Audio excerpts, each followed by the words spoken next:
Good afternoon everyone. চলে এসছি আজকে আমাদের ক্লাস 11 এর বায়োমলিকিউলস এর যে চ্যাপ্টারটা হচ্ছিল তার লাস্ট অ্যান্ড ফাইনাল পার্ট নিয়ে, উইচ ইজ পার্ট 3। আজকে আমাদের মেইন টপিক থাকবে কিন্তু নিউক্লিক অ্যাসিড। পুরো ডিসকাশনটাই আমরা সেটা নিয়েই করব। তার মধ্যে ডিএনএ রয়েছে, আরএনএ রয়েছে, তার কিছু টাইপস রয়েছে এবং কিছু স্ট্রাকচারও আমরা দেখে নেব। তো চলো শুরু করে দেওয়া যাক। ফার্স্টেই আসছে নিউক্লিক অ্যাসিড। নিউক্লিক অ্যাসিড টার্মটা শুনলেই আমাদের দুটো জিনিসের কথা মনে পড়ে। Number one is DNA and number two is RNA, right? কোনো অর্গানিজমে শুধু ডিএনএ থাকবে, কোনো অর্গানিজমে শুধু আরএনএ থাকবে, বা কোনো অর্গানিজমে ডিএনএ আরএনএ দুটোই থাকবে, যেমন হিউম্যান বিংস। এবার এই নিউক্লিক অ্যাসিড টার্মটা কোত্থেকে এসছে বা কে দিয়েছেন এগুলো আমাদের একটু জানতে হবে। This nucleic acid term was proposed by Richard Altman.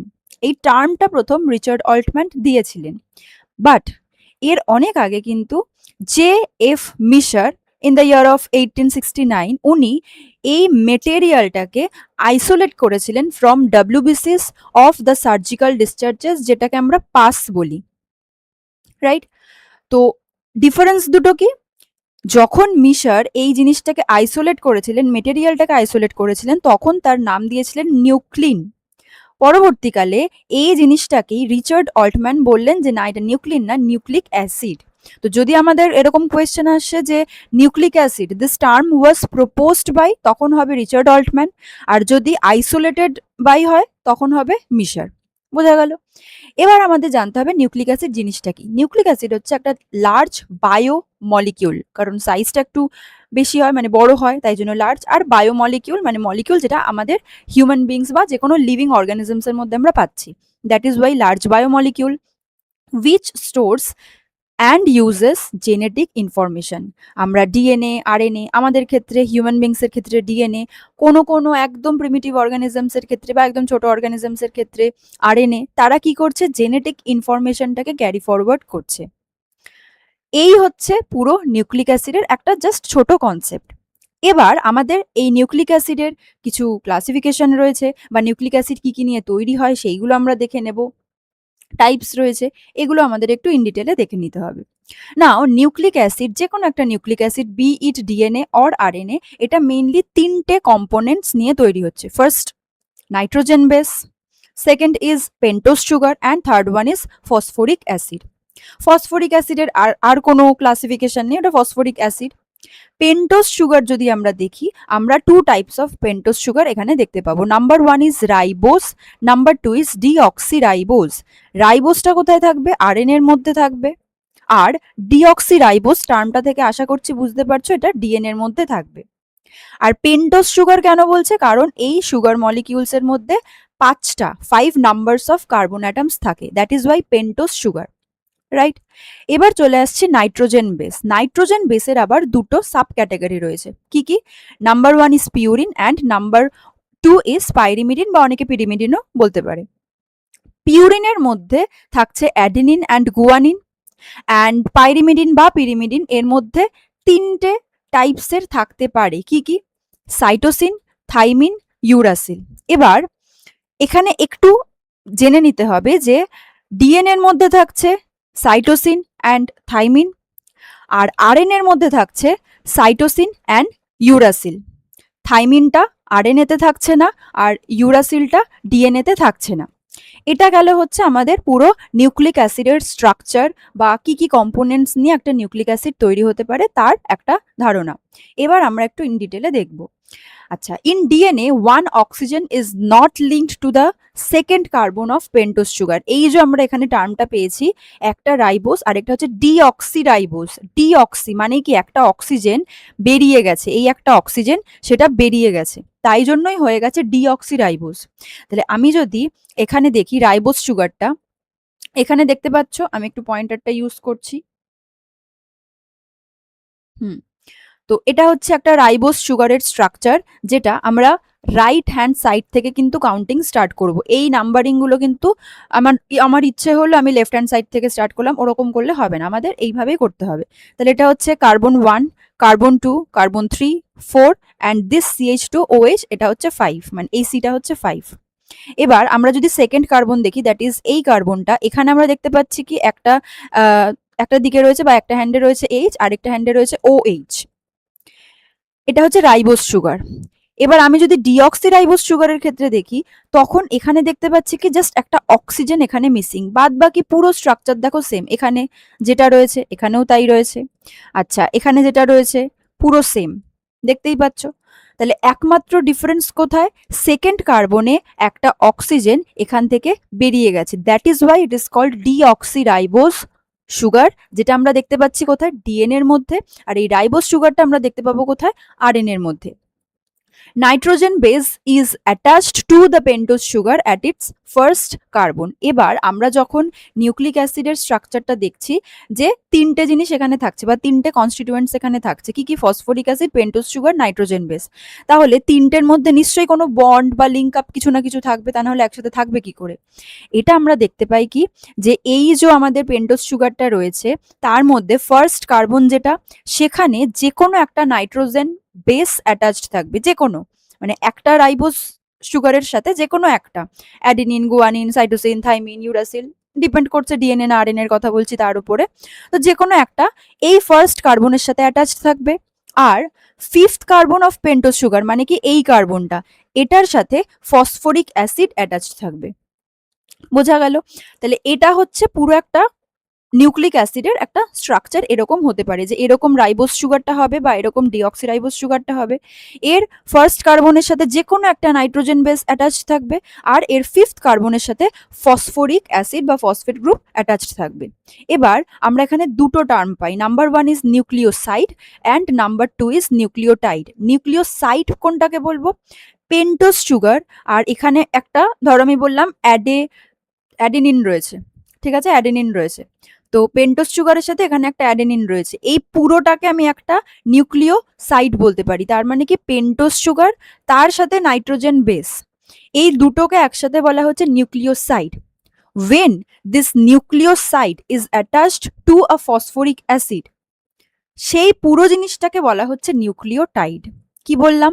Nucleoside হচ্ছে যখন একটা পেন্টোজ সুগার, আমি সেটা আরএনএ এর ক্ষেত্রে রাইবোজ বলতে পারি বা ডিএনএ এর ক্ষেত্রে ডিঅক্সি রাইবোজ বলতে পারি। তা আমি যদি এটা দিয়ে বলি যে একটা ডিঅক্সি রাইবোজ পেন্টোজ সুগারের সাথে একটা সাইটোসিন রয়েছে বা থাইমিন রয়েছে, এই পুরোটা পেন্টোজ সুগার তার সাথে সেই নাইট্রোজেন বেসটা, এই পুরোটাকে নিয়ে আমি বলছি এটা নিউক্লিওসাইড। এবং এই পুরো নিউক্লিওসাইডের সাথে যখন একটা ফসফরিক অ্যাসিড অ্যাটাচড হচ্ছে, তখন আমি পুরোটাকে বলছি কি? নিউক্লিওটাইড। নাও এই পুরো এক একটা nucleotides are bound together by phosphodiester bond.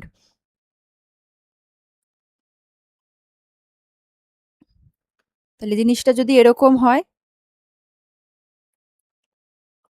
এখানে হচ্ছে নাম্বার ওয়ান, তাহলে এখানে আমি বললাম একটা কোনো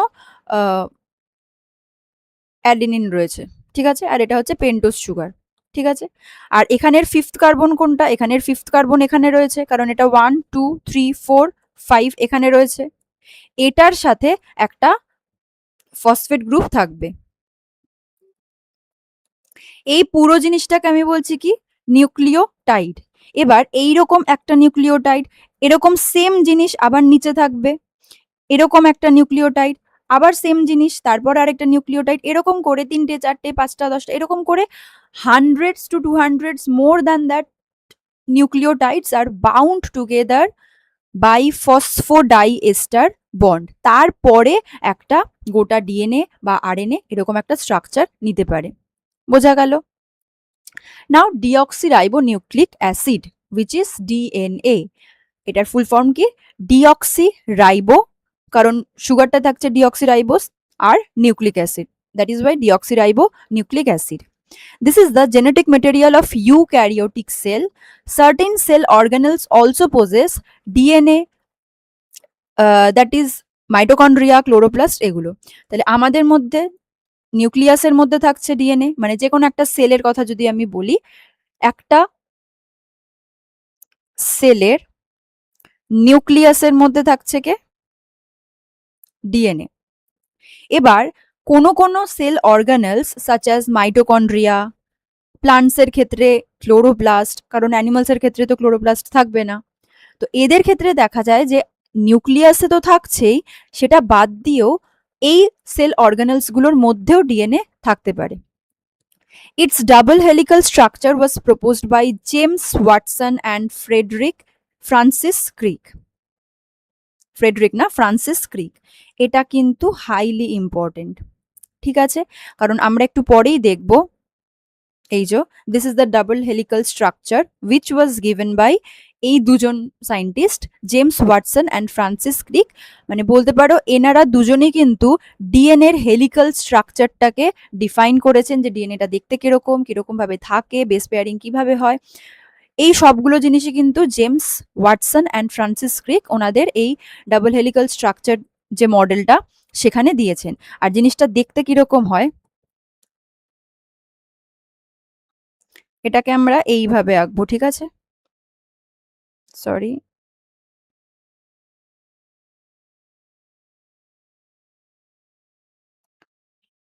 এটা একটু যদিও ছুচালো হয়ে গেল, বাট জিনিসটা মানে এরকম যে একটা লাইন আরেকটা লাইনের সাথে একটু প্যারালাল থাকবে, এটাকে এরকম এরকম করে দেবে না, ক্রিস ক্রস মতন করে দেবে না, ঠিক আছে, একটা লাইন আরেকটা লাইনের সাথে একটু প্যারালাল থাকবে, ঠিক আছে।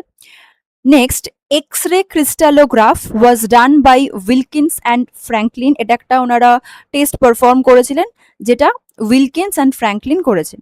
চারগাফস rule also helps to decipher this model. তাহলে এই যে দুটো মডেল, এই দুটো মডেল কিন্তু হেলিক্যাল স্ট্রাকচারটা প্রপোজ করতে হেল্প করেছিল। তার মধ্যে চারগাফস রুলটা আমরা একটু দেখে নেব। আর এক্স-রে ক্রিস্টালোগ্রাফ হচ্ছে একটা টেস্ট যেটার থ্রুতে ওনারা কিছু জিনিস বুঝে এই হেলিক্যাল স্ট্রাকচারটাকে ডিফাইন করেছিলেন। নাও স্ট্রাকচার অফ ডিএনএ, যেখান থেকে আমাদের মেন জায়গাটা শুরু হচ্ছে কি, two polypeptide chains which are complementary to each other, they are wound around a central axis। তাহলে এরকম একটা সেন্ট্রাল অ্যাক্সিস থাকবে, সেইটাকে বেস করে এই হেলিক্যাল স্ট্রাকচারটা থাকবে।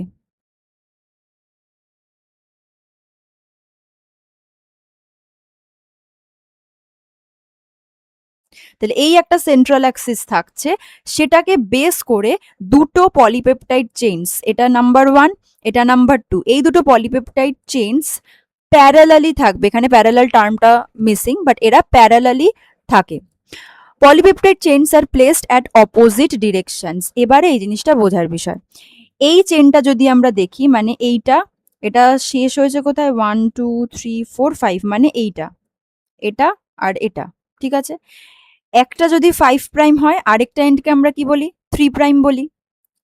কিন্তু এটা হচ্ছে একটা পলিপেপটাইড চেনের ডিরেকশন। আমরা যদি অপোজিটটা দেখি তখন কিন্তু উল্টোটা হবে, মানে এই দিকে চলে আসবে 5 প্রাইম, এই দিকে চলে আসবে 3 প্রাইম। এখানে আরেকটা জিনিস মাথায় রাখবে, ডিএনএ কিন্তু সবসময় 5 প্রাইম থেকে 3 প্রাইম এই দিকেই তাদের ইলংগেশনটা হবে। তাহলে এই পলিপেপটাইড চেন যেটা 5 প্রাইম থেকে 3 প্রাইম এসছে, তাহলে ইলংগেশনটা এই দিকে হচ্ছে। আবার এটাও কিন্তু 5 প্রাইম থেকে 3 প্রাইমের দিকেই হবে, মানে সেকেন্ড যেটা, একটা যদি আমি এরকম লিখি, এটা 5 প্রাইম, এটা 3 প্রাইম, আর এটা 5 প্রাইম, এটা 3 প্রাইম, তাহলে অ্যারোটা আমার দুটোই 3 প্রাইমের দিকেই থাকবে, কিন্তু দে আর ইন অপোজিট ডিরেকশন। অ্যারোটা আমি কখনোই এরকম করব না যে 3 প্রাইম এটা রয়েছে আমি 5 প্রাইমের দিকে করে দিলাম, না, দিস ইজ রং। অ্যারোটা আমি সবসময় 3 প্রাইমের দিকেই দেবো, কারণ এটা এই দিকেই বড় হচ্ছে, কিন্তু এর ওরিয়েন্টেশনটা বা ডিরেকশনটা থাকবে এর অপোজিটে। বোঝা গেল? Nucleotides are placed one above the other. Nitrogen bases remain towards the center of the coiling, while pentose sugar and phosphate remain at the outside. তাহলে নাইট্রোজেন বেস, আমরা যদি এই স্ট্রাকচারটা একটু দেখি, এবার দেখে নাও এখানে কি বলা হয়েছে। এটা হচ্ছে একটা ডিএনএ এর ডাবল হেলিক্যাল স্ট্রাকচার। এবার এটা থেকে আমাদের বুঝতে কিছুটা অসুবিধা হচ্ছে, তাই জন্য আমরা একটা পার্ট, মানে এইটুকুন জায়গাকে একটু ম্যাগনিফাই করে এখানে বড় করে দেখতে পাচ্ছি। কি দেখতে পাচ্ছি? ফার্স্টে এইটা হচ্ছে একটা পেন্টোজ সুগার, স্ট্রাকচারটা দেখে বোঝা যাচ্ছে এরকম পরপর পেন্টোজ সুগার গুলো রয়েছে। এটার সাথে যে কোনো একটা নাইট্রোজেন বেস অ্যাটাচড রয়েছে, এটা অ্যাডেনিন, এ ফর অ্যাডেনিন, এটার সাথে রয়েছে সাইটোসিন, গুয়ানিন, থাইমিন। তাহলে যে কোনো একটা নাইট্রোজেন বেস এই এক একটা পেন্টোজ সুগারের সাথে অ্যাটাচড রয়েছে, তাহলে এই পুরোটাকে আমি কি বলবো, নিউক্লিওসাইড। যখনই এটার সাথে একটা ফসফেট গ্রুপকেও আমি দেখতে পাচ্ছি, তার মানে এই পুরোটাকে মিলে আমি বলতে পারি কি, নিউক্লিওটাইড। তাহলে এই পুরোটা একটা নিউক্লিওটাইড, এটা একটা নিউক্লিওটাইড, সিমিলারলি এটা, এটা। তাহলে এটাকে আমি বলতে পারি 5 প্রাইম টু 3 প্রাইম। এবার এটা যদি একটা পলিপেপটাইড চেইন হয়, সিমিলারলি এইদিকে আরেকটা পলিপেপটাইড চেইন রয়েছে, কিন্তু এর ডিরেকশনটা দেখো অপোজিটে, মানে এইদিকে যদি তাকাও পেন্টোজ সুগারটা যেই ওরিয়েন্টেশনে বা যেই ডিরেকশনে ছিল এটা কিন্তু অপোজিট হয়ে গেছে, তার মানে এটা 3 প্রাইম টু 5 প্রাইম বলতে পারি। তাহলে সিমিলারলি এটা একটা নিউক্লিওটাইড, কারণ পেন্টোজ সুগার তার সাথে একটা নাইট্রোজেন বেস আর ফসফেট, তাহলে এটা পুরোটা একটা nucleotide. Number 2 nucleotide, number 3, number 4। তাহলে এখানে আমরা টোটাল কটা দেখতে পাচ্ছি এই পলিপেপটাইড চেইনে? 4টে নিউক্লিওটাইডস, এখানে আবার 4টে নিউক্লিওটাইডস। এবার যখন এরা বেস পেয়ারিং করে কিরকম বা এদের সাজানোর সে মানে এখানে যে থাকছে এরা কিভাবে থাকছে, নাইট্রোজেন বেসগুলো সেন্ট্রাল অ্যাক্সিসের দিকে থাকবে, মানে টুয়ার্ডস দ্য সেন্টার থাকছে কে কে? Nitrogen base. কারণ এরা যদি বাইরের দিকে থাকতো, মানে এই নাইট্রোজেন বেসটা এই দিকে রয়েছে আর এই নাইট্রোজেন বেসটা এই দিকে রয়েছে, যদি সেরকম থাকতো বেস পেয়ারিংটা তো হতো না, আর বেস পেয়ারিং না হলে ফরমেশনটাও হতো না। তাহলে নাইট্রোজেন বেস যেগুলো সেগুলো থাকবে টুয়ার্ডস দ্য সেন্ট্রাল অ্যাক্সিস। তাহলে এখানে আমি দেখতে পাচ্ছি অ্যাডেনিন, আর তার পাশেরটার সাথে রয়েছে কি? থাইমিন। এ আর টি এদের দুজনের মধ্যে দুটো হাইড্রোজেন বন্ডস থাকবে। সিমিলারলি এখানে আমি দেখতে পাচ্ছি সাইটোসিন, এখানে আমি দেখতে পাচ্ছি গুয়ানিন। জি আর সি এর মধ্যে 3টে হাইড্রোজেন বন্ডস থাকবে। তাহলে যখনই আমি ডিএনএ এর কথা বলবো, এ টি এই দুটোর মধ্যে দুটো হাইড্রোজেন বন্ডস থাকবে, আর জি সি বা সিজি এদের মধ্যে 3টে হাইড্রোজেন বন্ডস থাকবে। তাহলে এটি জিসি, আমরা সিজি জেনারেলি বলি না, এটি জিসি বলি, ঠিক আছে? কারণ অ্যাডিনিন গুয়ানিন এরা হচ্ছে পিউরিন, আর থাইমিন সাইটোসিন এরা হচ্ছে পিরিমিডিন, তো আমরা পিউরিনটাকে আগে বলি। তাহলে এখানে আমরা দেখতে পাচ্ছি কি, যে সেন্ট্রাল অ্যাক্সিসের দিকে থাকছে নাইট্রোজেন বেসগুলো, আর পেন্টোজ সুগার আর ফসফেট এরা কোথায় থাকছে? টুয়ার্ডস দ্য আউটসাইড, তাই তো? এটা যদি সেন্ট্রাল অ্যাক্সিস হয়, এরা হচ্ছে নাইট্রোজেন বেস, এরা যদি সেন্টারের দিকে থাকে তাহলে বাইরের দিকে কারা থাকছে? এরা দুজন। ফসফেট একদমই বাইরের দিকে থাকছে, আর পেন্টোজ সুগারটাও টুয়ার্ডস দ্য আউটসাইড থাকছে। সিমিলারলি এখানেও তাই, পেন্টোজ সুগার ফসফেট গ্রুপ এরা বাইরের দিকে থাকছে। তাহলে এই পুরোটা হচ্ছে একটা ডিএনএ এর কিছুটা অংশ যদি আমরা দেখি, কিছুটা পার্ট যদি আমরা আলাদা আলাদা করে দেখি, তখন আমরা এইরকম একটা স্ট্রাকচার দেখতে পারি, এবং পুরো ডিএনএটার মধ্যে কিন্তু এইরকমই স্ট্রাকচারটা কন্টিনিউ হয়ে গেছে। বোঝা গেল? These are called complementary base pairing. A T তার মানে কটা থাকবে হাইড্রোজেন বন্ডস? দুটো, থাইমিন অ্যাডেনিন। এটা হচ্ছে ফসফেট, এই পুরোটাকে নিয়ে আমি বলছি নিউক্লিওটাইড। এই স্ট্রাকচারটা হচ্ছে সুগার, যেহেতু ডিএনএ তাই জন্য ডিঅক্সিরাইবোজ সুগার, আর পি ফর ফসফেট আমরা বলেই দিলাম। তাহলে nucleotides are placed one above other, বুঝতেই পারছি এটা দেখে যে একটার উপরে আরেকটা নিউক্লিওটাইডস গুলো সাজানো রয়েছে। Nitrogen bases remain towards the centre of the coiling, কারণ নাইট্রোজেন বেস যদি টুয়ার্ডস দ্য সেন্টারে না থাকে বেস পেয়ারিংটা হবে না। While pentose sugar and phosphate remain at the outside, বাইরের দিকে থাকছে এই দুটো। The ratio of purine and pyrimidine is same, এই যে জিনিসটা এটাকেই বলা হচ্ছে চারগাফস রুল, যে আমরা যদি টোটাল পিউরিন অ্যান্ড পিরিমিডিন দেখি, তার মানে কি পিউরিন কে কে? অ্যাডেনিন অ্যান্ড গুয়ানিন, আর পিরিমিডিন হচ্ছে বা পাইরিমিডিন হচ্ছে সাইটোসিন অ্যান্ড থাইমিন। এই দুটোর টোটাল মানে adenine plus guanine is equal to cytosine plus thymine. তার মানে এটা না যে মানে এটা নাও হতে পারে যে অ্যাডিনিন যতগুলো থাকছে থাইমিন হয়তো ততগুলোই থাকবে, সেটা হওয়ার চান্সই বেশি, বাট নাও হতে পারে। কিন্তু আমি এটাকে কিভাবে ক্যালকুলেট করব? যেরকম আমরা কেমিস্ট্রির ক্ষেত্রে মাস মানে ল অফ কনজারভেশন অফ মাসের কথা বলি, যে যতটা রিয়াক্টেন্টের মাস হবে দ্যাট ইজ ইকুয়াল টু প্রোডাক্টের মাস, এখানে সেরকমই যতটা পিউরিনের টোটাল মাস হবে দ্যাট ইজ ইকুয়াল টু পিরিমিডিনের টোটাল মাস। এই যে রুলটা এটাকেই বলা হচ্ছে কি চারগাফস রুল। চারগাফ উনি প্রথম এই কথাটা বলেছিলেন যে যতটা আমরা পিউরিন দেখতে পাবো ঠিক ততটাই পাইরিমিডিন দেখতে পাবো, মানে এদের রেশিওটা সেম হবে। Next is adenine and guanine are bound together by two hydrogen bonds. এখানে কিছু একটা প্রবলেম হয়েছে, ঠিক আছে? অ্যাডেনিন অ্যান্ড গুয়ানিন হবে না, অ্যাডেনিন থাইমিন হবে, ঠিক আছে? এখানে কিছু একটা টাইপিং মিস্টেক হয়েছে, এটা আমি ঠিক করে দিচ্ছি, কারণ এটি হয় অ্যাডেনিন অ্যান্ড থাইমিন আর সাইটোসিন অ্যান্ড গুয়ানিন। কিছু একটা প্রিন্টিং মিস্টেক হয়েছিল, মানে টাইপিং মিস্টেক হয়েছিল। তো অ্যাডিনিন অ্যান্ড থাইমিন এদের মাঝখানে থাকছে দুটো hydrogen bonds. On the other hand cytosine and guanine মানে সি ট্রিপল বন্ড জি বা জি ট্রিপল বন্ড সি আমরা বলবো, তাদের মাঝখানে থাকছে কি তিনটে হাইড্রোজেন বন্ডস। এটাও কিন্তু ওয়াটসন অ্যান্ড ক্রিকের বেস পেয়ারিং রুল থেকেই আমরা জানতে পারি। Nucleotide chains are 10 angstrom away from the central axis. তাহলে এটা যদি আমরা একটা সেন্ট্রাল অ্যাক্সিস ড্র করার চেষ্টা করি, এটা যদিও সেন্টারে হচ্ছে না, মানে আমি যদি এখানে দেখি, এটা যদি একটা সেন্ট্রাল অ্যাক্সিস হয়, এখানে একটা নিউক্লিওটাইড চেন রয়েছে, এখানে একটা নিউক্লিওটাইড চেন রয়েছে। এই সেন্ট্রাল অ্যাক্সিস থেকে এটা থাকছে 10 অ্যাংস্ট্রম, আর এই সেন্ট্রাল অ্যাক্সিস থেকে এটা থাকছে 10 অ্যাংস্ট্রম।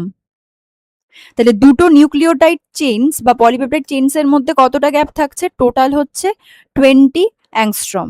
যদি বলে সেন্ট্রাল অ্যাক্সিস থেকে তাহলে হবে 10 অ্যাংস্ট্রম, আর যদি বলে দুটো পলিপেপটাইড চেইন বা এদের মধ্যে কতটা, তখন হবে 20 অ্যাংস্ট্রম। বোঝা গেল?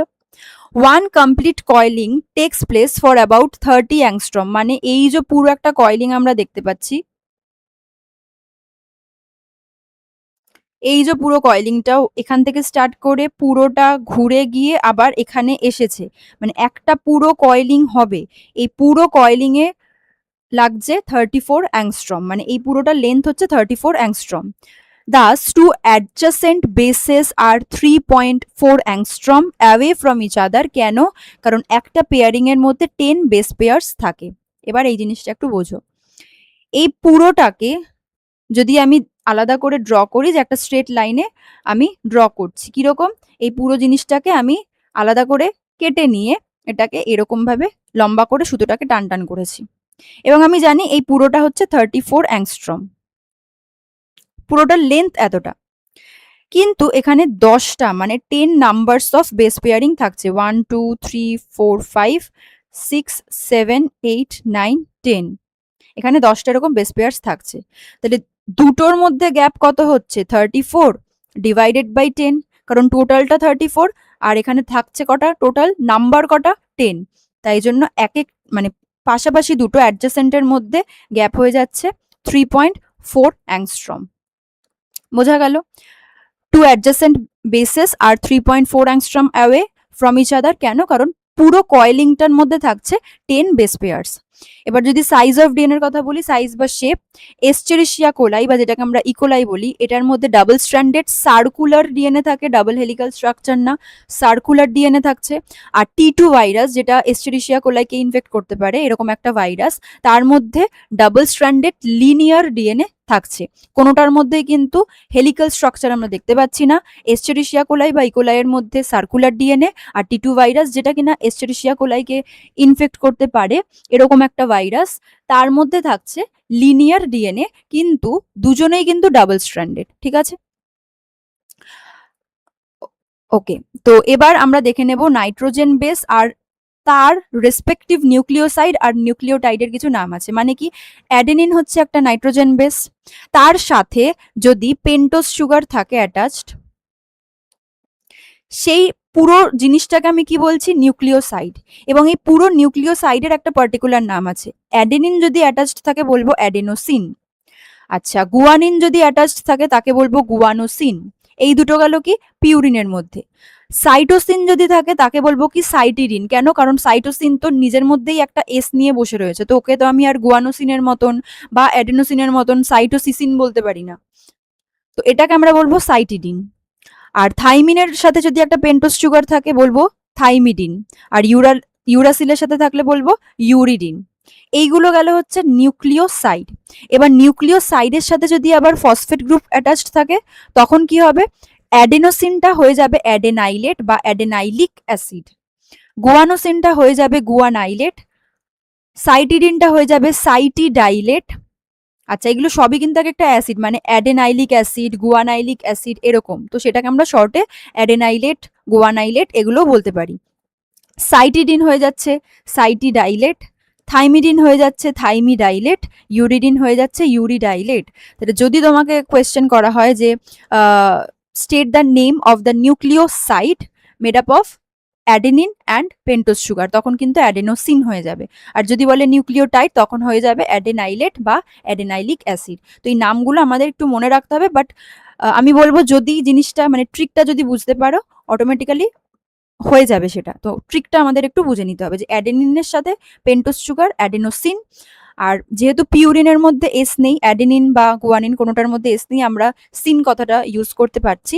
কিন্তু যেহেতু পিরিমিডিন বা পাইরিমিডিনের মধ্যে অলরেডি এস রয়েছে সাইটোসিন বা এদের মধ্যে, তো আমরা এটাকে ডি বলতে পারি, মানে সাইটিডিন, থাইমিডিন। হ্যাঁ, এবার বলতে পারো যে কই থাইমিনের মধ্যে তো নেই, তো একটা যাতে কি বলবো রিদম ফলো করে, তাই জন্য সাইটিডিন, থাইমিডিন, ইউরিডিন এগুলো, ঠিক আছে। তো এটা ছিল হচ্ছে আমাদের ডিএনএ। তাহলে ডিএনএ স্ট্রাকচারটা কিন্তু আমাদের একটু ভালো করে দেখে নিতে হবে যে কিরকম বেস পেয়ারিং থাকছে, কোনটা সেন্ট্রাল অ্যাক্সিসের দিকে থাকছে, কোনটা অ্যাওয়ে থাকছে, আচ্ছা কোন বন্ড কাজ করছে, ফসফোডাইএস্টার বন্ড, আর এই দুটো নাইট্রোজেন বেসের মধ্যে হাইড্রোজেন বন্ডস, দুটো নাইট্রোজেন বেসের মধ্যে হাইড্রোজেন বন্ডস, বাট দুটো নিউক্লিওটাইডসের মধ্যে কিন্তু ফসফোডাইএস্টার বন্ড, এটা গোলাবে না। তো এই ছিল হচ্ছে আমাদের পুরো ডিএনএর পার্ট। নেক্সট ইজ আরএনএ বা রাইবো নিউক্লিক অ্যাসিড। এবার সিমিলারলি যদি আমরা আরএনএ স্ট্রাকচার দেখি, আরএনএ তেও তিনটে জিনিস পাবো। Number one is pentose sugar, কিন্তু এখানে থাকবে রাইবোস পেন্টোজ সুগার, মানে ডিঅক্সি না, অক্সিজেনটা থাকছে। নাইট্রোজেন বেসের মধ্যে কি কি পাবো? অ্যাডেনিন, ইউরাসিল, গুয়ানিন, সাইটোসিন, মানে থাইমিনের বদলে শুধু ইউরাসিল থাকছে। ফসফেট গ্রুপের মধ্যে থাকছে ফসফেট গ্রুপই, কারণ এর আলাদা কোনো ভাগ হয় না।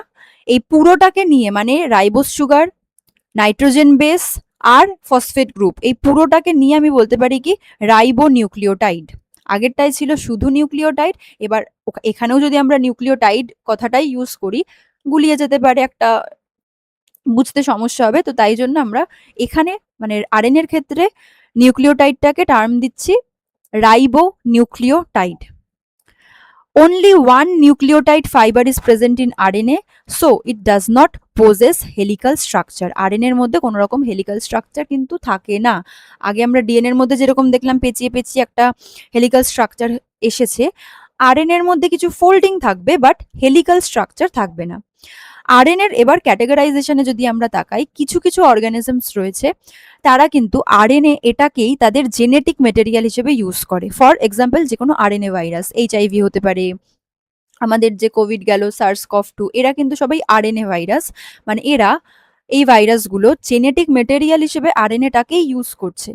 কিন্তু আমরা যারা বা প্লান্টস, এরা কিন্তু আরএনএটাকে নন জেনেটিক মেটেরিয়াল হিসেবে ইউজ করে, মানে আমাদের কিন্তু আরএনএর থ্রুতে জেনেটিক মেটেরিয়াল ক্যারি ফরওয়ার্ডেড হচ্ছে না, কিন্তু আরএনএটাও দরকার, বাট আরএনএর থ্রুতে হচ্ছে না। তো এটাকে আমরা বলবো কি নন জেনেটিক আরএনএ। এটার তিনটে ভাগ হতে পারে, এমআরএনএ বা Messenger RNA, ribosomal RNA and tRNA বা ট্রান্সফার আরএনএ।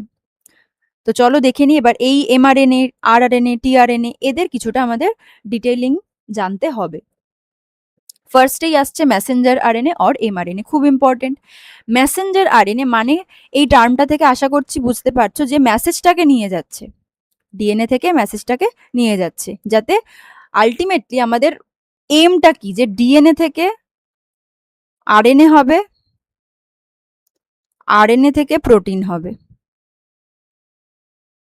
এই ডিএনএ থেকে আরএনএ এই প্রসেসটাকে বলা হচ্ছে ট্রান্সক্রিপশন, আরএনএ থেকে প্রোটিন এই প্রসেসটাকে বলা হচ্ছে ট্রান্সলেশন, আর রেপ্লিকেশন হচ্ছে ডিএনএ থেকেই যখন আবার ডিএনএ তৈরি হয়। ঠিক আছে, তো আমাদের মেন জিনিস হচ্ছে আমাদের প্রোটিন পেতে হবে, কারণ প্রোটিন ছাড়া তো আমাদের বডি কাজ করবে না। সেটা আমরা বলতে হিউম্যান বিংস হতে পারে, যে কোনো আদার্স অ্যানিমালস হতে পারে বা প্লান্টস হতে পারে। প্রোটিন যদি না থাকে, না তো হরমোন তৈরি হবে, না তো এনজাইম তৈরি হবে, না তো বডি বিল্ডিং হবে, তো প্রোটিন তো আমাদের লাগবে। তো এই প্রোটিনটাই তৈরি আমাদের করতে হবে with the help of DNA, RNA and everything. তার মধ্যে বিভিন্ন এনজাইম থাকবে, আরও কিছু কিছু ফ্যাক্টরস থাকবে। তো মেসেঞ্জার আরএনএ এরকমই একটা আরএনএ যেটা এই প্রোটিন সিনথেসিসে একটা মেজর রোল প্লে করে। তো এর প্রপার্টিস কি কি? It is about 3 to 5% of the total RNA present within a cell. খুবই কম, বুঝতেই পারছো, কারণ ও জাস্ট মেসেজটাকে নিয়ে যায়। Basis of mRNA is complementary to the basis of DNA from which it is synthesized. তাহলে এখানে আমরা দেখলাম কি একটা ডিএনএ থেকে আরএনএ তৈরি হচ্ছে, ডিএনএ এর যে টেমপ্লেটটা থেকে একটা আরএনএ তৈরি হয়, এটা আমরা আরো ডিটেলে পড়বো। আমরা এখানে কিন্তু মেসেঞ্জার আরএনএ, টিআরএনএ বা ডিএনএ এর ব্যাপারগুলো যেটা পড়ছি, এটা আমাদের ক্লাস 12-এ আরো ডিটেলে ভালো করে পড়তে হবে। তো এখানে আমরা দেখতে পাবো যে একটা রেপ্লিকেশন বা ট্রান্সক্রিপশন প্রসেসের সময় একটা ডিএনএ টেমপ্লেট থেকে একটা আরএনএ তৈরি হচ্ছে। টেমপ্লেট থেকে কি করে তৈরি হবে না, এদের মধ্যে বেস পেয়ারিং হবে। ঠিক কথা, বেস পেয়ারিং কখন হবে? যখন এই অ্যাডেনিন বা মানে পিউরিন, পিরিমিডিন, এই বেস পেয়ারিং গুলো তখনই হবে যখন ওরা মিলে যাবে। মানে আমি অ্যাডেনিনের উল্টো দিকে যদি ধরো টি আনি, সরি এখানে তো হবে না, জি আনি, বেস পেয়ারিং হবে না। আবার ধরো সাইটোসিনের উল্টো দিকে আমি আনলাম টি, এটাও হবে না। তার মানে আমাকে এমন ভাবে নিউক্লিওটাইডস গুলোকে সাজাতে হবে যাতে ওদের মধ্যে বেস পেয়ারিংটা হতে পারে। ঠিক, তাহলে basis of mRNA is complimentary to the basis of DNA. তাহলে আমি অ্যাডেনিনের সাথে, অ্যাডেনিনটা পরে বলছি, গুয়ানিনের সাথে আমি সাইটোসিনকেই নেব, কারণ তা না হলে বেস পেয়ারিংটা হবে না। তাহলে দিজ আর কমপ্লিমেন্টারি। এটা যদি আমার ডিএনএতে থাকে, ডিএনএ থেকে যে এমআরএনএটা প্রডিউসড হচ্ছে, এই এমআরএনএর মধ্যে এইটা থাকবে। বোঝা গেল? এবার ইউরাসিলের ক্ষেত্রে একটুখানি আলাদা হয়ে যায়। কেন? কারণ এটা ডিএনএ, ডিএনএর এগেইনস্ট, মানে ডিএনএ তে যদি অ্যাডেনিন থাকে তার এগেইনস্টে টি থাকবে, তাহলেই এদের মধ্যে একটা বেস পেয়ারিং হবে, এটি। কিন্তু আরএনএ এর মধ্যে তো থাইমিন থাকবে না। আরএনএ এর মধ্যে থাইমিনের পরিবর্তে কে থাকবে? ইউরাসিল থাকবে। তো এই জন্য বললাম অ্যাডেনিনটা একটু পরে বলছি। মানে জিনিসটা কি বলছি, যে ডিএনএ এর মধ্যে কোথাও একটা ধরো অ্যাডেনিন রয়েছে, তাহলে তার রেসপেক্টিভলি থাইমিন থাকার কথা, কারণ এ আর টি এদের মধ্যেই বেস পেয়ারিং হয়। কিন্তু আমরা জানি কি আরএনএ এর মধ্যে তো থাইমিন থাকে না। তাহলে আরএনএ এর মধ্যে থাইমিনের পরিবর্তে কে থাকে? ইউরাসিল থাকে। তাহলে ডিএনএ তে কোথাও যদি অ্যাডেনিন থাকে, তার রেসপেক্টে ইউরাসিলটা কিন্তু আরএনএ এর মধ্যে বসে যাবে। তাহলে এইটাও হয়ে গেল এখন কমপ্লিমেন্টারি বেস পেয়ার। বোঝা গেল? তাহলে basis of mRNA is complimentary to the basis of DNA, কারণ কমপ্লিমেন্টারি যদি না হয় বেস পেয়ারিং হবে না, ফরমেশনটাও হবে না। দো it is slightly coiled, the bases within it does not pair. যেটা প্রথমেই বললাম যে আরএনএ কিছুটা কয়েলড থাকতে পারে, কিন্তু এদের মধ্যে বেস পেয়ারিং হবে না। It carries the genetic information from the DNA, actually nucleus থেকে সাইটোপ্লাজমের মধ্যে কিন্তু এমআরএনএ এই জেনেটিক ইনফরমেশনটাকে নিয়ে যায়। কেন? কারণ ডিএনএ নিউক্লিয়াসের বাইরে বেরোবে না। ওটা খুব মানে কি বলবো, যত্নে রাখতে হয় ডিএনএ কে। ডিএনএর যদি কোনো ক্ষতি হয়ে যায় তাহলে তো একটা বড়সড় গন্ডগোল হয়ে যাবে। তো ডিএনএটা খুবই মানে সিকিউরড অবস্থায় থাকে উইদিন দ্য নিউক্লিয়াস। তো ডিএনএ কে আমি নিউক্লিয়াসের বাইরে বের করব না। ডিএনএ এর মধ্যে যে ইনফরমেশনটা রয়েছে সেটাকে সাইটোপ্লাজমে আনতে হবে, কারণ সাইটোপ্লাজমে না আসলে রাইবোজোমকে পাবে না, রাইবোজোমকে না পেলে প্রোটিন সিনথেসাইজ করতে পারবে না। তাহলে সাইটোপ্লাজমে ডিএনএ এর ইনফরমেশনটাকে আনতে তো হবে। এই এনে দেওয়ার কাজটা করছেই কিন্তু মেসেঞ্জার আরএনএ, যার জন্য আমরা একে মেসেঞ্জার বলতে পারি। মানে কি, ও মেসেজটাকে ক্যারি করে নিয়ে যাচ্ছে। 3 bases of mRNA together form a codon which carries the information to synthesize an amino acid in protein synthesis. A, U, C এরকম একটা কিছু রয়েছে, মানে 3টে নিউক্লিওটাইড রয়েছে। এই 3টে নিউক্লিওটাইডকে নিয়ে আমরা বলতে পারি একটা কোডন তৈরি হয়েছে, বা অ্যাকচুয়ালি নাইট্রোজেন বেস, মানে নিউক্লিওটাইডের নাইট্রোজেন বেস। আবার ধরো কোথাও দেখলাম জি, সি, এ, এটা আবার একটা কোডন। এই এক একটা কোডন পরে আমরা দেখতে পাবো, এই এক একটা কোডন এক একটা অ্যামাইনো অ্যাসিড সিনথেসাইজ করে। তাহলে এই যে 3 বেসেস, 3টে nitrogen base of mRNA together form a codon which carries the information to synthesize an amino acid in protein synthesis. এই AUC একটা পার্টিকুলার অ্যামাইনো অ্যাসিড ফর্ম করবে, GCA, এরকম করে যতগুলো আমরা কম্বিনেশন করতে পারি প্রত্যেকে এক একটা পার্টিকুলার অ্যামাইনো অ্যাসিড ফর্ম করবে। এখানে দুটো টার্ম আসে, number 1 is monocistronic, number 2 is polycistronic. Monocistronic mRNA কোনটাকে বলবো? Eukaryotic mRNA, they can synthesize only one protein. আর প্রোক্যারিওটিক এমআরএনএ, তাদের ক্ষেত্রে দেখা যায় যে দে ক্যান, মানে prokaryotic mRNAs they can synthesize more than one protein. তাই জন্য যেহেতু একটা ইউক্যারিওটিকের ক্ষেত্রে তাই জন্য মনোসিস্ট্রোনিক এমআরএনএ, আর প্রোক্যারিওটিকের ক্ষেত্রে মোর দ্যান ওয়ান প্রোটিন তাই জন্য পলিসিস্ট্রোনিক এমআরএনএ। এবার আমরা এমআরএনএ এর একটু স্ট্রাকচারটা দেখে নেব। প্রথমেই আসছে দেখো এখানে ক্যাপ রিজিয়ান,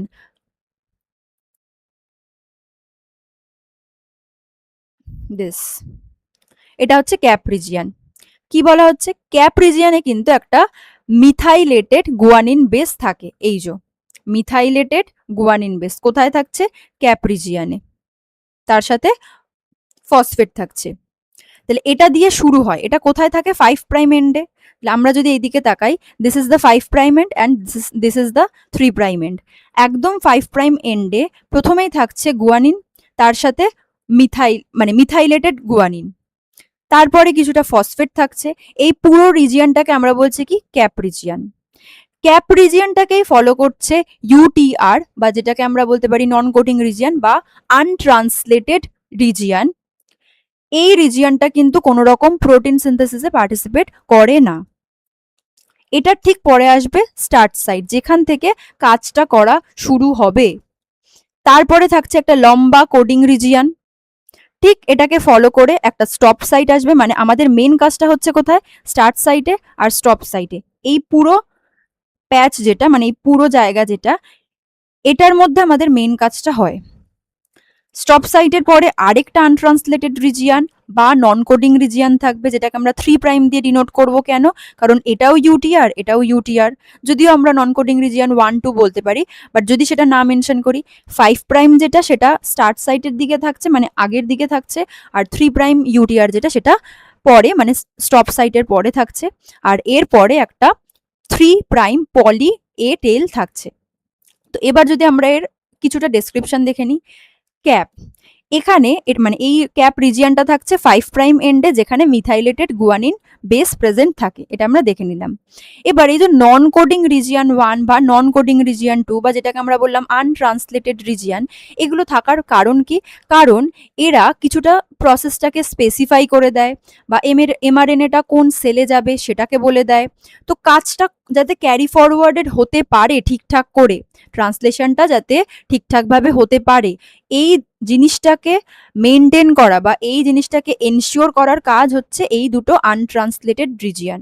কারণ এরা যদি শুধু প্রোটিন সিনথেসিস করে যায়, বাকি কাজকর্মগুলো কে দেখবে, তারা মানে এই ইউটিআর গুলো এই কাজকর্মগুলো কিন্তু করে।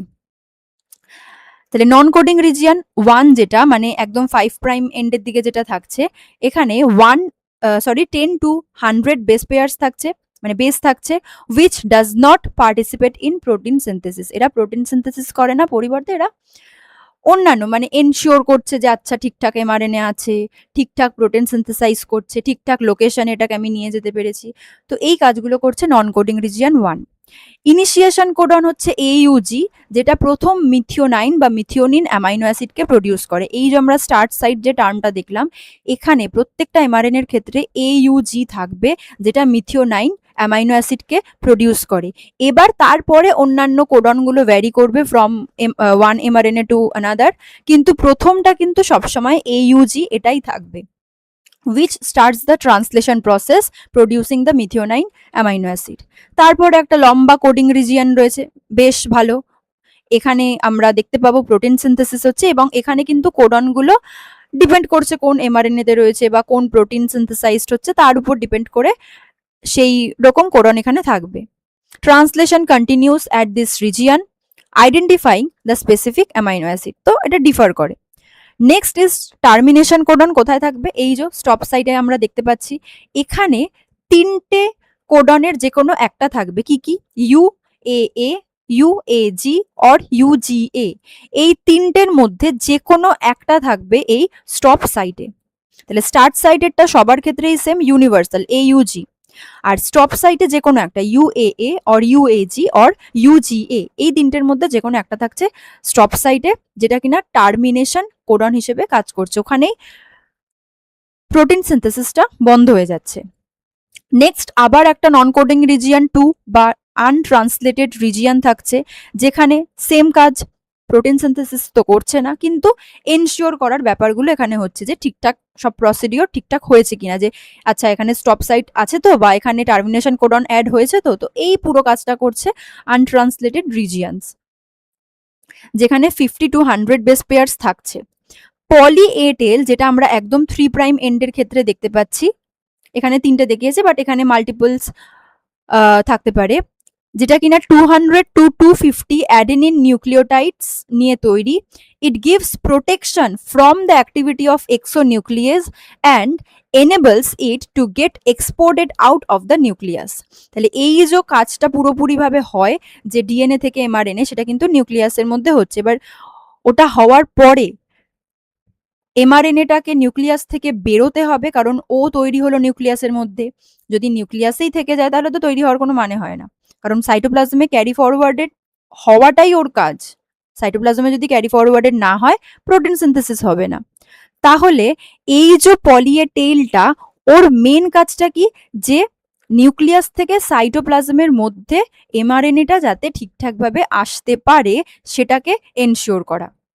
এবং এখানে 200 to 250 অ্যাডেনিন নিউক্লিওটাইড থাকবে, এবং এক্সোনিউক্লিয়াস, যাতে ওই জায়গাটা কোনোভাবে কেটে না যায়। নিউক্লিয়াস মানে ওটাকে ভেঙে দিচ্ছে কোনো একটা, মানে এইরকম জায়গায় টুক করে এখানে কিছু একটা কেটে দিল, তাহলে স্ট্রাকচারাল একটা ডিফরমেশন হয়ে যাবে। তো এইরকম যাতে কোনো ডিফরমেটেড এমআরএনএ তৈরি না হয়, এই জিনিসটাকে এনশিওর করছে কে পলি এ টেল।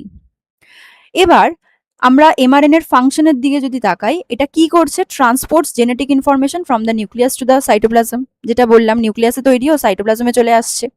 3 nucleotides get together to form a codon. এই কোডন এক একটা অ্যামাইনো অ্যাসিডকে তৈরি করবে। specifies blueprint which maintains the exact amino acid sequence in a polypeptide chain। তাহলে এই যে এক একটা কোডন পরপর সাজানো থাকবে, এক একটা অ্যামাইনো অ্যাসিড তৈরি করবে, সেই অ্যামাইনো অ্যাসিড গুলো আবার লিঙ্কড হয়ে পেপটাইড বন্ড দিয়ে জোড়া লেগে লেগে পলিপেপটাইড চেইন, তারপরে প্রোটিন তৈরি হবে।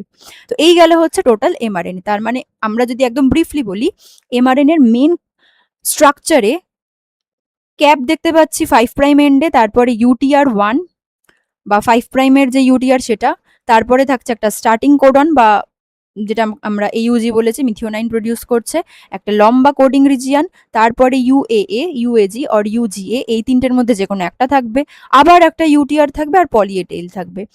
এদের প্রত্যেকের ফাংশন আমরা দেখে নিলাম কি কি কে কাজ করছে, আর এমআরএনএ ইটসেলফ কি ফাংশন প্লে করছে। ঠিক আছে, next is tRNA or transfer RNA. তো এটা বুঝতেই পারছো কি ট্রান্সফারিং কিছু একটা কাজকর্ম করছে। তো আগে প্রপার্টিজ দেখে নিই। মলিকিউলার ওয়েট 23,000 to 28,000 ডালটন, সব থেকে ছোট এটা। ঠিক আছে, মানে পুরো আরএনএ এর মধ্যে এটা সব থেকে ছোট। Nucleotides form secondary structure. এক্ষুনি আমরা এর স্ট্রাকচারটা যদি দেখি, একটা এরকম ফোল্ডেড একটা কোনো স্ট্রাকচার এ ফর্ম করে, কিন্তু এটা কিন্তু হেলিক্যাল না, ফোল্ডেড একটা স্ট্রাকচার ফর্ম করে। আচ্ছা, RW Holley proposed clover leaf model. এই যে ক্লোভার লিফ মডেল কোনটা, এইখানে আমরা দেখতে পাবো অ্যান্টিকোডনের এখানে একটা বেশ, ক্লোভার মানে কি, ক্লোভ মানে কি লবঙ্গ, তো একটা আমরা অ্যাজ ইফ ক্লোভের মতন একটা স্ট্রাকচার দেখতে পাচ্ছি। যদিও ওটা হয়তো 2D তে খুব ভালো বুঝতে পারবে না, বাট 3D তে আমরা দেখলে বুঝতে পারবো যে অনেকটা যেন ক্লোভের মতন একটা স্ট্রাকচার দেখা যাচ্ছে। এই ক্লোভার মডেল যেটা বা ক্লোভার লিফ মডেল যেটা, এটা প্রপোজ করেছিলেন RW হোলি, এবং তিনি কিন্তু আমরা যে টিআরএনএ স্ট্রাকচারটা দেখলাম, এই পুরো স্ট্রাকচারটাকে ডিফাইন করেছেন। কিরকম বলা হয়েছে যে 3 prime and 5 prime ends are close to each other due to the grooves present in it. তাহলে এবার আমরা এইটা একটু দেখে নিই। 3 প্রাইম আর 5 প্রাইম মোটামুটি কিন্তু কাছাকাছি রয়েছে। কেন এটা বলা হচ্ছে, কারণ এমআরএনএ এর ক্ষেত্রে দেখলাম কি একটা লম্বা একটা কিছু ছিল, এরকম লম্বা একটা কিছু ছিল, লম্বা একটা ফিতের মতন ছিল।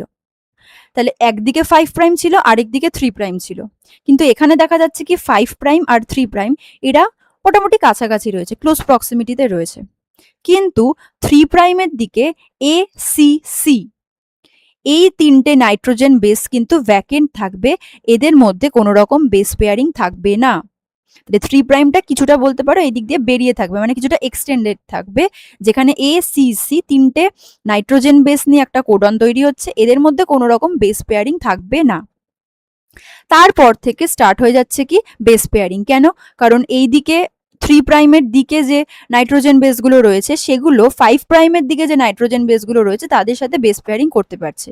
এখানে সি রয়েছে, এখানে জি রয়েছে, তাই জন্য 3টে হাইড্রোজেন বন্ডস। আবার এখানে সি জি 3টে হাইড্রোজেন বন্ডস। তো এরকম করে করে কিন্তু বেস পেয়ারিং গুলো হতে থাকবে। বোঝা গেল? আচ্ছা, এবার আমরা যদি 5 প্রাইম থেকে 3 প্রাইমের দিকে যাই বা আমরা 3 প্রাইমের দিক থেকে যদি শুরু করি, আমরা 2 টাইপসের স্ট্রাকচার দেখতে পাই। একটা হচ্ছে লম্বা, যেগুলো প্যারালালি গেছে, এখানে একটা প্যারালাল গেছে, আচ্ছা এখানে আরেকটা প্যারালাল গেছে, এখানে প্যারালাল গেছে, আবার এখানে একটু প্যাচ প্যারালাল গেছে। এই যে প্যারালাল যেই লাইনস গুলো রান করেছে তাদেরকে আমরা বলবো কি স্টেম। আর যেগুলো এরকম কিছুটা বাল্জড আউট হয়ে গেছে তাদেরকে আমরা বলবো লুপ। এইরকম 2 টাইপস অফ স্ট্রাকচার আমরা দেখতে পারি ইন টিআরএনএ। প্যারালাল গুলো হচ্ছে স্টেম, আর যেগুলো একটু ফুলে গেছে, বাল্জড আউট হয়ে গেছে, এদেরকে বলা হচ্ছে কি লুপ। এবার এই স্টেমের আবার আলাদা আলাদা নাম রয়েছে, সেগুলো আমরা দেখে নেব। তো একটু আগে দেখে নিই। তাহলে ACC is freely present at the 3 prime end and serves as the amino acid acceptor site. এই জায়গাটা একটু বাদে বলছি। তাহলে স্টেম অ্যান্ড লুপ দুটো পেয়েছি। স্টেম কি কি? Nucleotides are parallel to each other, hydrogen bonds are present between AU and GC। এই যে এদের মধ্যে হাইড্রোজেন বন্ডস আমরা দেখতেই পাচ্ছি, AU GC GC GC GC। তো যেখানে যেখানে হাইড্রোজেন বন্ডস হওয়ার কথা সেখানে সেখানে হাইড্রোজেন বন্ডস হবে, কারণ এটা প্যারালালি ক্লোজ প্রক্সিমিটিতে রয়েছে। আর লুপের কথা কি বলা হয়েছে? End of each stem is semi circular, পুরোপুরি সার্কুলার কিন্তু না, একটুখানি এই দিকটা কিন্তু সার্কুলার হয়নি, তাই জন্য এরা হচ্ছে সেমি সার্কুলার ইন নেচার। স্টেমের মধ্যে কি কি পড়তে পারে? ফ্রম 3 প্রাইম টু 5 প্রাইমের দিকে যদি তাকাই, ফার্স্টে আসবে অ্যাকসেপ্টার স্টেম, তারপরে টি সিউডো ইউরিডিন সি স্টেম। তাহলে অ্যাকসেপ্টার স্টেম কোনটা? এটা। আমরা 3 প্রাইম থেকে 5 প্রাইমের দিকে যাচ্ছি, এটা হচ্ছে অ্যাকসেপ্টার স্টেম। এটা কি? T pseudo uridine C stem. আচ্ছা, নেক্সট আসছে কি? অ্যান্টিকোডন স্টেম, তারপরে আসছে ডি স্টেম। তাহলে এটা হচ্ছে অ্যাকসেপ্টার স্টেম, এটা হচ্ছে T pseudo uridine C stem, এটা হচ্ছে অ্যান্টিকোডন স্টেম, আর এটা হচ্ছে ডি স্টেম।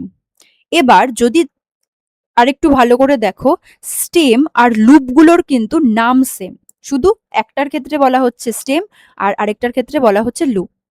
অ্যাকসেপ্টার স্টেমটাকে আমরা আলাদা করে কিছু বলবো না, কারণ অ্যাকসেপ্টার স্টেম এইভাবে মনে রাখতে পারি যে এই যে ACC এটা অ্যাকসেপ্ট করছে, তাই জন্য এটা অ্যাকসেপ্টার স্টেম। এবার কি অ্যাকসেপ্ট করছে ডিটেলে বলছি, কিন্তু এটা অ্যাকসেপ্ট করছে কিছু একটা জিনিসকে, তাই জন্য it is called acceptor stem, ব্যাস। এবার যদি এখান থেকে স্টার্ট করো, T pseudo uridine C stem এটা, আর T pseudo uridine C loop হচ্ছে এটা। আচ্ছা, নেক্সট চলে আসছি এখানে, এটাকে বাদ দিচ্ছি আপাতত, এটাকে বলছি। এটাকে বলা হচ্ছে কি? অ্যান্টিকোডন স্টেম, আর এই লুপটাকে বলা হচ্ছে অ্যান্টিকোডন লুপ। এটাকে বলা হচ্ছে ডি স্টেম, আর এটাকে বলা হচ্ছে ডি লুপ। ক্লিয়ার? তাহলে এই তিনটা আমরা সিমিলার পেয়ে গেলাম। এছাড়া এখানে আরেকটা লুপ থাকছে, that is called variable loop. তাহলে 4টে স্টেম পেলাম, 4টে লুপ পেলাম। এবারে আমরা লুপগুলোর কথা যদি একটু জেনে নিই, ফার্স্টেই আসছে কি? T pseudo uridine C loop, মানে এইটা, এটা হচ্ছে T pseudo uridine C loop. এটা কি করছে? Recognition and binding site of ribosome. এখানে এসে একটা রাইবোজোম সেটা বাইন্ড করছে, কারণ রাইবোজোম যদি বাইন্ড না করে প্রোটিন সিনথেসিস হবে না। আর এই যতগুলো আরএনএ রয়েছে, বি ইট এমআরএনএ, টিআরএনএ বা আরআরএনএ, সবার কিন্তু একটাই এম, প্রোটিন সিনথেসিস করা, কিন্তু সবার রোলটা আলাদা আলাদা। প্রোটিন সিনথেসিসে মেসেঞ্জার আরএনএ যেই রোলটা প্লে করছে, টিআরএনএ অন্য একটা রোল প্লে করে, আবার আরআরএনএ অন্য একটা রোল প্লে করে, কিন্তু সবারই কাজ হচ্ছে প্রোটিন সিনথেসিসটাকে ঠিকঠাকভাবে করা। তাহলে এই টি সিউডো ইউরিডিন সি লুপ এখানে রাইবোজোমটা এসে বাইন্ড করতে পারে। আচ্ছা, ভ্যারিয়েবল লুপটা বলছি, অ্যান্টিকোডন লুপ। অ্যান্টিকোডন লুপে একটা ট্রিপলেট নিউক্লিওটাইড থাকে, যেটাকে আমরা বলি অ্যান্টিকোডন। কেন? That is present at this site, allowing it to bind to the mRNA strand. MRNA এর মধ্যে যে ইনফরমেশনটা থাকছে in the form of codon, যে একটা এমআরএনএ এর মধ্যে জিসিসি এই একটা কোডন রয়েছে। এবার এই জিসিসি একটা অ্যামাইনো অ্যাসিডকে ডিনোট করে। এবার এই এমআরএনএটা ওই জিসিসি এই ইনফরমেশনটাকে একটা টিআরএনএ পর্যন্ত এনে দেবে। এবার এই টিআরএনএর যে অ্যান্টিকোডন সাইটটা রয়েছে সেখানে অবশ্যই ওই জিসিসি এটার কমপ্লিমেন্টারি বেসগুলো থাকতে হবে, কারণ জি এর জন্য সি থাকতে হবে, সি এর জন্য জি থাকতে হবে, আবার সি এর জন্য জি থাকতে হবে। মানে একটা এমআরএন এর মধ্যে যদি জিসিসি এই কোডনটা থাকে, তার কমপ্লিমেন্টারি একটা কোডন দ্যাট ইজ কল্ড আমরা অ্যান্টিকোডন বলতে পারি, সেটা এখানে থাকতে হবে, উইচ ইজ জিসিসি হলে সি জি জি, তাই তো? এবার আমরা লুপগুলো সম্পর্কে একটু জেনে নেব কিরকম। ফার্স্টেই আসছে কি টি সিউডোইউরিডিন সি লুপ, যেটা একদম এইদিকে আসছে। এটার মেন কাজ কি? এটা রাইবোজোমের সাথে অ্যাটাচড হয়, কারণ রাইবোজোম যদি না থাকে প্রোটিন সিনথেসিস হবে না। আর এই যতগুলো আমরা আরএনএ পড়ছি, এমআরএনএ, টিআরএনএ, এরপরে আরআরএনএ পড়বো, সবাই কিন্তু প্রোটিন সিনথেসিস করাটাই ওদের মেন কাজ। প্রত্যেকের রোলটা আলাদা প্রোটিন সিনথেসিসে, বাট মেন কাজ হচ্ছে প্রোটিন সিনথেসিস আমাদের করতে হবে। তো এই যে টি সিউডো ইউরিডিন সি লুপ, এখানে রাইবোজোমটা এসে অ্যাটাচড হবে। নেক্সট ভ্যারিয়েবল লুপটা বলছি। নেক্সট হচ্ছে অ্যান্টিকোডন লুপ। অ্যান্টিকোডন লুপে কি থাকবে? Triplet nucleotides which is called anticodon is present at this site, allowing it to bind to the mRNA strand. MRNA এর মধ্যে আমরা একটু আগেই দেখলাম কোডন থাকবে। এবার এই এমআরএনএটা কি করবে? ওই কোডনগুলো নিয়ে এক একটা টিআরএনএ এর কাছে যাবে। এবার আমি ধরো বললাম একটা এমআরএনএ এর মধ্যে কোডন রয়েছে জিসিসি, জিসিসি। এ কি করবে, মানে এই এমআরএনএটা কি করবে? এই কোডনটাকে এর রেসপেক্টিভ কোডন রয়েছে যেটাকে আমরা, মানে এর কমপ্লিমেন্টারি কোডন রয়েছে যেটাকে আমরা বলতে পারি অ্যান্টিকোডন, মানে সি জি জি। এই অ্যান্টিকোডনটা রয়েছে যেই টিআরএনএ এর মধ্যে, সেখানেই এই এমআরএনএটা এই কোডনটাকে নিয়ে যাবে। তাহলে একটা এমআরএনএ এর মধ্যে জিসিসি ছিল, এই কোডনটাকে নিয়ে এই এমআরএনএটা এমন একটা টিআরএনএ এর কাছে যাবে যার অ্যান্টিকোডন লুপে এর কমপ্লিমেন্টারি একটা codon which is also called anticodon, এখানে সেটা সিজিজি হচ্ছে, এরকম একটা টিআরএনএ এর কাছে নিয়ে যাবে যাতে এমআরএনএটা সেই টিআরএনএ এর অ্যান্টিকোডন সাইটে বাইন্ড করতে পারে। কারণ যদি বাইন্ড না করে তাহলে কিন্তু ইনফরমেশন ট্রান্সফার করা যাবে না। তাহলে অ্যান্টিকোডন লুপ কি করছে? ট্রিপলেট নিউক্লিওটাইড, ওর মধ্যে ওইটাকে অ্যান্টিকোডন বলা হচ্ছে, is present at this site and it allows it to bind to the mRNA strand. Next এরপর চলে আসছে কি ডিএইচইউ লুপ। ডি কথাটা কেন বা ডিএইচইউ কথাটা কেন? ডাইহাইড্রোইউরিডিন, এটা একটা special base which is present in this loop. কোথায়? এই যে একদম ডান দিকেরটা, এই দিকেরটা ডি লুপও বলে বা ডিএইচইউ লুপও বলে। This region acts as the recognition site for amino acyl tRNA synthetase. এই ডিএইচইউ লুপ বা ডি লুপ এটা কি করছে? অ্যামাইনো অ্যাসাইল টিআরএনএ সিনথেটেজ, যেখান থেকে প্রোটিন সিনথেসিসটা শুরু হবে, সেই এনজাইমটাকে, এটা কিন্তু একটা এনজাইম, এই এনজাইমটাকে রেকগনাইজ করতে বা বাইন্ড করতে হেল্প করছে। তাহলে প্রত্যেকটা লুপের একটা ছোট করে ফাংশন বোঝা গেল। তাহলে টি লুপ রাইবোজোমকে অ্যাটাচ করছে, আর অ্যান্টিকোডন লুপ হচ্ছে যেখানে এমআরএনএ এর কোডনটা নিয়ে এসে বাইন্ড করছে, আর ডিএইচইউ লুপ হচ্ছে অ্যামাইনো অ্যাসাইল টিআরএনএ সিনথেটেজ। পড়ে থাকলো কে? Variable loop. ভ্যারিয়েবল লুপ এই পুরো টিআরএনএটাকে একটা স্টেবিলাইজড ফর্মে রাখে যাতে এত কাজকর্ম ঠিকঠাকভাবে হয়, এইটুকুন জায়গায় কিন্তু পিঙ্ক কালার যে জায়গাটা দেখতে পাচ্ছ। তো এই ভ্যারিয়েবল লুপের মেন কাজ হচ্ছে ওকে কিছুটা স্টেবিলাইজড করা, যেখানে 3 to 21 নিউক্লিওটাইডস থাকে, মানে এখানে 3টেই এঁকেছে বা 4টে এঁকেছে, বাট এখানে 3 to 21 মতন থাকতে পারে। Now function, it transfers amino acids from the amino acid pool of the cytoplasm to the ribosome.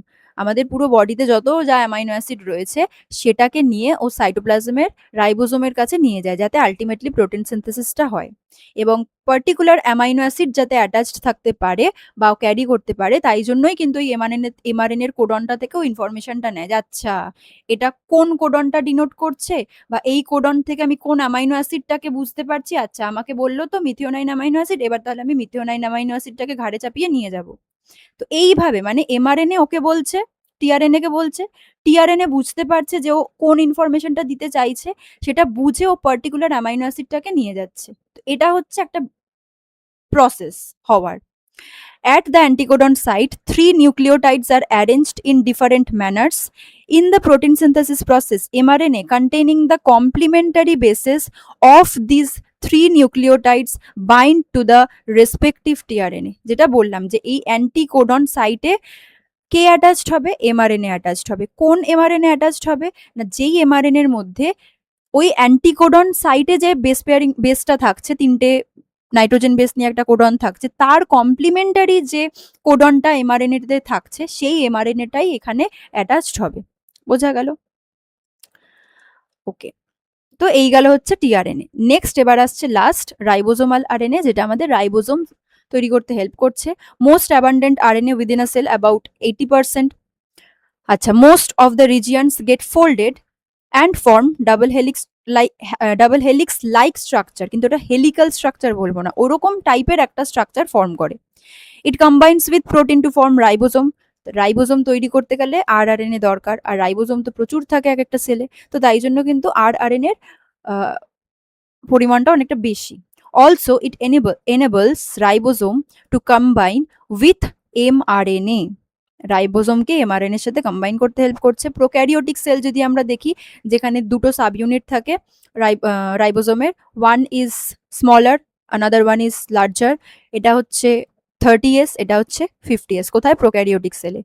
30S যে ইউনিটটা বা সাব ইউনিটটা, সেখানে 16S টাইপের রাইবোজোম মানে আরআরএনএ থাকছে বা রাইবোজোমাল আরএনএ থাকছে।